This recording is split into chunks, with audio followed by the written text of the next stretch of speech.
Salah satu makanan pokok yang dicintai orang Indonesia selain nasi adalah, yes, Indomie. Siapa sih dari kamu yang belum pernah makan ini? At least once in a life, kamu pernah makan Indomie sekali. Atau jangan-jangan sekali sehari makanya. Ada beberapa orang yang bilang katanya Indomie atau mie instan itu makanan yang tidak baik. Tapi ada juga yang bilang, fine-fine aja kok, saya makan tiap hari juga nggak apa-apa. Jadi kali ini saya akan bahas mengenai apa sih dampak dari makan Indomie.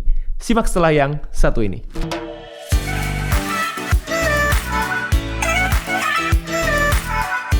Oke, jadi sebelum masuk ke materinya, saya akan intro dulu, saya perkenalkan dulu yang ada di meja ini. Healthy Cook. Jadi Healthy Cook ini adalah provider makanan sehat yang berdomisili di Surabaya. Jadi ada cateringnya, juga ada cemilan-cemilan sehatnya juga. Spesialisasinya Healthy Cook ini adalah personalized healthy catering. Maksudnya gimana? Bukan healthy catering yang biasa, tapi juga bisa menyesuaikan dengan kebutuhan tiap orang perorangan. Sesuai goalnya, sesuai kondisi kesehatannya, yang disesuaikan dengan kebutuhan masing-masing individu. Oke, sekarang kita akan masuk ke materinya. Halo Sobat Sehat, jumpa lagi bersama dengan saya Dr. Hans di channel kesayangan kita SB30 Health episode Panas, panduan nutrisi tanpa sensor. Dan kali ini, ini momennya berbeda nih dari biasanya. Saya ada mencium bau-bau yang nikmat sekali di depan saya. And yes, you guys can see it well. And this is the thing that we wanna talk about. Indomie. Ya, jadi sesuai dengan tadi yang udah Sobat Sehat dengarkan mengenai, saya akan bahas mengenai apa sih dampak dari kita makan Indomie. Bukan kita, karena saya sudah nggak pernah makan. Mungkin Sobat Sehat yang di rumah yang sering makan Indomie, apa sih dampaknya kalau kamu makan Indomie setiap hari? Nah, karena Indomie ini adalah salah satu mie instan yang sudah mendunia, ya bahkan dimanapun banyak orang yang kalau ke Indonesia titip dong Indomie. Nah, siapa tuh yang nggak seperti itu? Nah, jadi kalau kita bicara mengenai Indomie memang variannya banyak, tapi kita ambil salah satu sampelnya di sini adalah yang paling favorit Indomie goreng. Nah, ada Indomie goreng yang biasa, ada Indomie goreng yang jumbo. Saya tidak berjualan, kita akan bedah nutrisinya, bedah kandungan gizinya seperti apa. Oke, kita mulai dari Indomie yang standar ya, Indomie goreng yang standar nih. Perkemasannya 85 gram itu dia punya total kalori. Perkemasan ini satu bungkus ya, maksudnya ya. Dia punya total kalori adalah 380 kalori. Total lemaknya berapa? Total lemaknya adalah 14 gram. Total karbohidratnya adalah 54 gram, di mana di dalamnya ada kandungan gula 8 gram. Kandungan serat, lumayan ada seratnya masih ya. Ada seratnya 2 gram. Dan ada kandungan proteinnya 8 gram. Cukup tinggi untuk mie. Kenapa? Karena mie itu terbuat dari tepung terigu ya. Dan tepung terigu itu juga bahannya dari gandum. Otomatis dia juga punya kandungan protein itu. Dan kandungan natriumnya, atau mungkin bisa lebih dikenal dengan kandungan garamnya, cukup tinggi. Yes, 1070 mg, di mana takaran atau yang disarankan kita tidak melebihi dari 2200 mg per hari. Ini jadi udah hampir setengahnya ya. Hampir setengahnya nih kandungannya, belum kita makan yang lain. Satu bungkus sekian. Nah, menariknya di sini kita akan juga tidak hanya bahas mengenai kalorinya, kandungannya apa saja, karbohidrat dan lain-lain, tapi kita akan bahas mengenai bahan bakunya juga. Bahan baku mie-nya sendiri, seperti yang tadi saya sebutkan, yang pertama paling besar adalah tepung terigu. Yang kedua adalah minyak nabati. Nah, minyak nabati ini macam-macam ya, bisa minyak jagung, minyak kedelai, minyak canola dan lain-lain. Kemudian tepung tapioka, ya, di mana tepung-tepungan ini kita sendiri tahu pasti tinggi karbohidrat. Dan tepung terigu juga untuk beberapa orang yang punya masalah gluten sensitivity atau punya masalah alergi gluten, ini tentunya akan menjadi suatu hal yang kurang baik ya, memicu masalah. Kemudian garam ya, seperti yang tadi, natrium, kemudian penstabil, pengatur keasaman, zat besi. Mungkin beberapa dari kalian berpikir, zat besi kan baik dok. Well, banyak masalah-masalah kesehatan sekarang yang muncul karena adalah zat besi yang berlebihan dalam darah kita. Jadi zat besi itu baik untuk zat besi yang natural, tapi ketika kita tambahkan zat besi yang sintetik, ini efeknya kurang baik untuk kesehatan. Kemudian apalagi pewarna dan antioksidan. Wah, akhirnya nemu salah satu yang baik nih. antioksidan. Tapi sayangnya antioksidannya ini juga sintetis. Ya, jadi the plot twist yang selama ini orang berpikir, oh semua antioksidan itu baik. Unfortunately, TBHQ ya atau antioksidan yang sintetis ini tujuannya berbeda dengan memerangi radikal bebas. Tapi apa? Antioksidan di dalam yang di dalam makanan-makanan kemasan ini tujuannya adalah untuk pengawet. Ya, mohon maaf sekali lagi ya, mungkin yang selama ini kita pikir baik, tidak semuanya itu baik. Oke, lalu gimana dok dengan nilai gizi Indomie yang jumbo? Wah, tentunya ya, kalau tadi yang mie biasa jumlahnya sekian, yang jumbo ya ada beda lah. Perkemasannya lebih tinggi tentunya buat kalian yang mau lebih kenyang. Biasanya pesan yang jumbo, karena kalau yang biasa, kalau satu terlalu sedikit, dua terlalu banyak, biasanya gitu. Makanya ada varian jumbo kan. Total kalorinya adalah 560 kalori, total lemaknya 21 gram, total karbohidratnya 80 gram, di mana di dalamnya ada kandungan gulanya 13 gram, seratnya 3 gram, proteinnya 13 gram, dan natriumnya 1340 mg. Ya, jadi ini lebih dari setengah kebutuhan natrium kita dalam waktu sehari. Jadi kelihatan ya bedanya. Lalu ya, kenapa sih saya bahas mengenai mie instan? Ya, tentunya karena seperti yang tadi kita bicarakan ya, yang namanya mie instan itu sudah bukan menjadi salah satu makanan tambahan. Ini makanan pokok. Ya, bahkan makanan pokok yang selalu ada di rumah atau lemari rak makanan Anda di rumah. Siapa yang mungkin tidak punya mie instan di dalam rumah? Mungkin ada yang sama dengan saya, atau lebih banyak yang tidak sama dengan saya ya. Nah, mie instan ini sebetulnya adalah salah satu jenis sumber karbohidrat. Karbohidrat yang lain apa? Seperti yang banyak orang sudah tahu adalah nasi. Ya, nasi itu juga salah satu makanan pokok yang sangat dicintai di seluruh belahan Indonesia. Mie instan adalah salah duanya, atau mungkin buat orang-orang pecinta mie ini mungkin adalah justru lebih penting daripada nasi. Lalu apa dok bedanya dengan sumber karbohidrat yang lain? Oke, gini, kalau kita bicara mengenai nasi sumber karbohidrat, kentang sumber karbohidrat, sagu sumber karbohidrat, roti juga bisa jadi sumber karbohidrat. Bukan berarti kalau kita bicara mengenai mie instan ini dia isinya hanya karbohidrat ya. Ketika saya bicara sumber karbohidrat, artinya apa sih? Artinya adalah di dalam makanan itu yang paling tinggi komposisi nutrisinya adalah yes, karbohidrat. Dan tidak semua karbohidrat itu gula. Ya, seperti yang mungkin kalau buat teman-teman yang mau tahu apa sih karbohidrat itu, esensinya itu isinya apa saja sih kalau bukan gula, bisa cek di video saya sebelumnya yang bahas mengenai karbohidrat saja. Ya, sudah pernah saya bahas sebelumnya. Nah, tapi di sini yang ingin saya tekankan adalah apa sih dok bedanya dengan sumber karbohidrat yang lain? Kan sama-sama karbohidrat nih, berarti fine-fine aja dok. Kalau saya makan nasi, saya makan mie, saya makan kentang, saya makan Indomie, just fine, right? No, not right. I'm sorry. Ya, jadi yang pertama bedanya mie instan adalah termasuk ultra processed food. Maksudnya apa? Ultra processed food adalah suatu term di mana kita katakan makanan ini diproses secara berlebihan, atau sebutan lainnya adalah highly processed food. So it's not just processed food. Kalau kita ngomong processed food, ayam dibakar juga processed food, makanan diolah. Telur direbus juga processed food, makanan juga diolah. Ya, but this is not only processed food but highly processed food or ultra processed food. Kenapa bisa dikatakan seperti ini? Apa sih yang tergolong ultra processed food itu? Makanan yang sudah kehilangan bentuk aslinya. Itu sebetulnya esensinya ya, esensinya.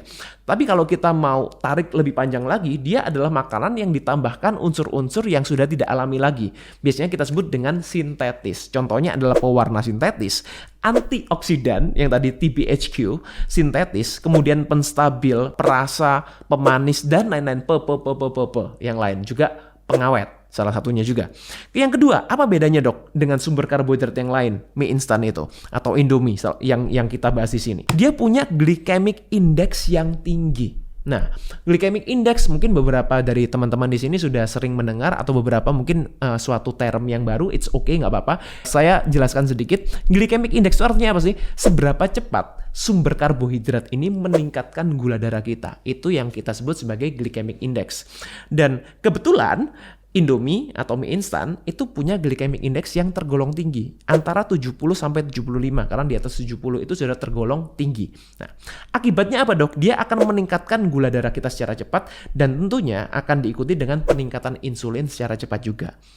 Kemudian apalagi bedanya dengan karbohidrat yang lain? Dia juga punya beban glikemik yang tinggi ya. Jadi bukan cuma glycemic index tapi juga glycemic load. Beban glikemiknya itu kurang lebih sekitar 38. Tergolong tinggi karena di atas 20. Klasifikasinya segala sesuatu yang di atas 20 glycemic load-nya ini tergolong tinggi. Akibatnya apa? Again, meningkatkan gula darah, meningkatkan insulin. Oke. Lalu apa sih dok dampaknya kalau kita itu makan ini terus-terusan, makan ini setiap hari, bahkan mungkin ada yang makan sehari lebih dari 1 bungkus. Dampaknya apa? Sebetulnya gini, dampak itu saya tidak bisa mengatakan, oh dampaknya pasti ini. Nggak bisa. Karena apa? Karena ini tergantung dari beberapa hal. Yang pertama tergantung dari apa? Tergantung dari cara makannya. Nah ini yang perlu teman-teman perhatikan ya. Maksudnya cara makannya gimana sih? Kombinasinya. Nah di sini saya berikan contoh yang sudah saya taruh di depan sini. Nah ini adalah kombinasi yang paling banyak terjadi atau paling banyak dilakukan, baik untuk bekal sekolah atau mungkin untuk makan di malam hari, untuk temen nonton bola dan lain-lain. Ini ya. Ini masih agak lebih baik sih. Saya berikan Anda contoh yang sedikit lebih baik karena apa? At least ada telurnya ya, ada telur mata sapinya nih, ada proteinnya itu. Lebih banyak orang-orang mungkin kalau yang mau lebih simpel, makannya gimana? Makan mie ya, Indomie, kemudian dikasih topping bawang goreng di atasnya sama nasi biar kenyang ya, apalagi kalau makannya 1 bungkus tuh biasanya kan nanggung, makanya ditambahin nasi biar kenyang. Yang penting kan kenyang, bisa enjoy time dengan teman-teman, dengan keluarga, dengan pasangan dan lain-lain. No, unfortunately it's not as simple as that. Why?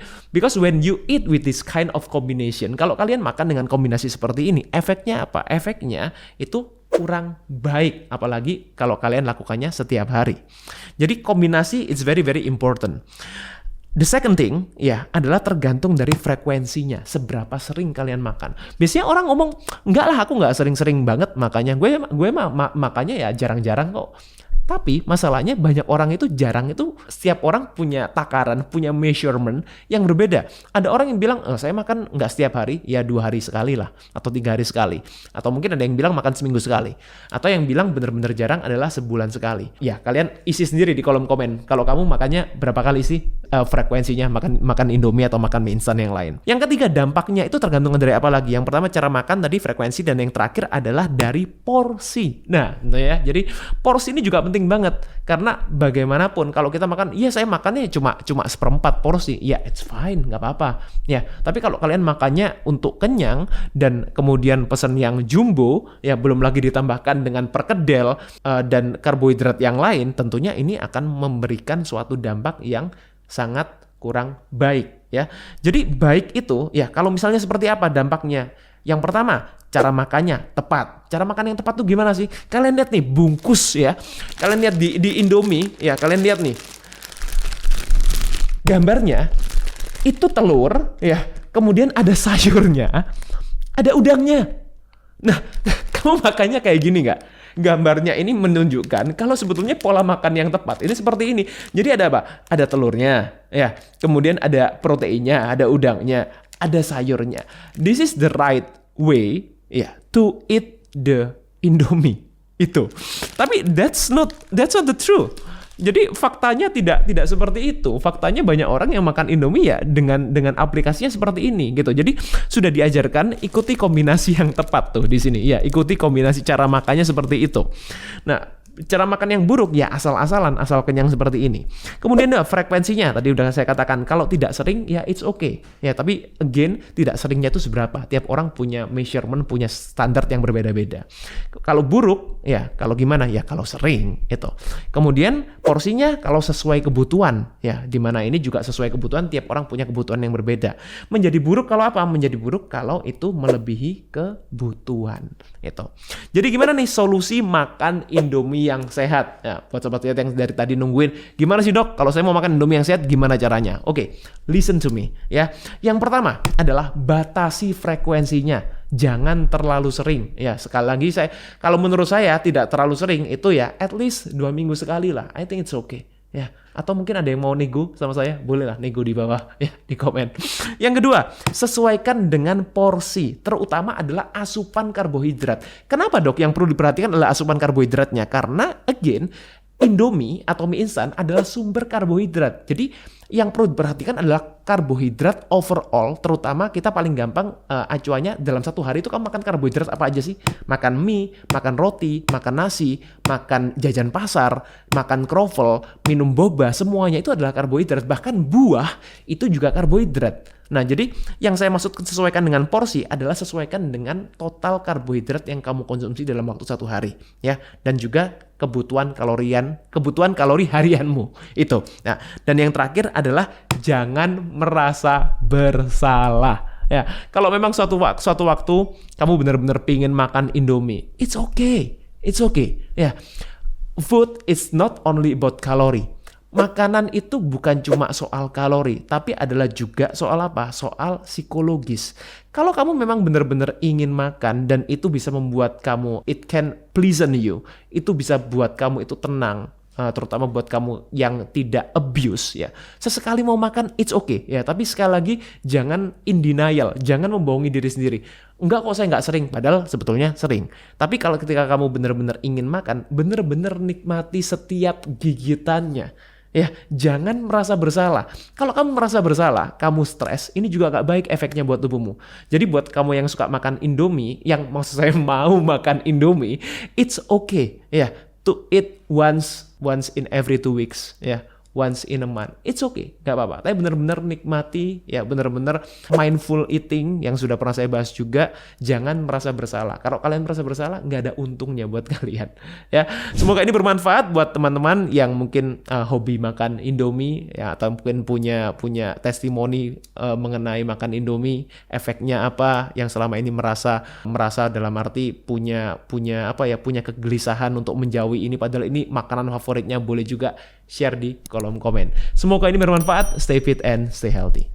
Jadi gimana nih solusi makan Indomie yang sehat? Yang pertama adalah batasi frekuensinya. Jangan terlalu sering. Yang kedua, sesuaikan dengan porsi. Terutama adalah asupan karbohidrat. Kenapa dok? Yang perlu diperhatikan adalah asupan karbohidratnya. Karena again, Indomie atau mie instan adalah sumber karbohidrat. Jadi yang perlu diperhatikan adalah karbohidrat overall, terutama kita paling gampang acuannya dalam satu hari itu kamu makan karbohidrat apa aja sih? Dan yang terakhir adalah jangan merasa bersalah. Ya, kalau memang suatu waktu kamu benar-benar pingin makan Indomie, it's okay.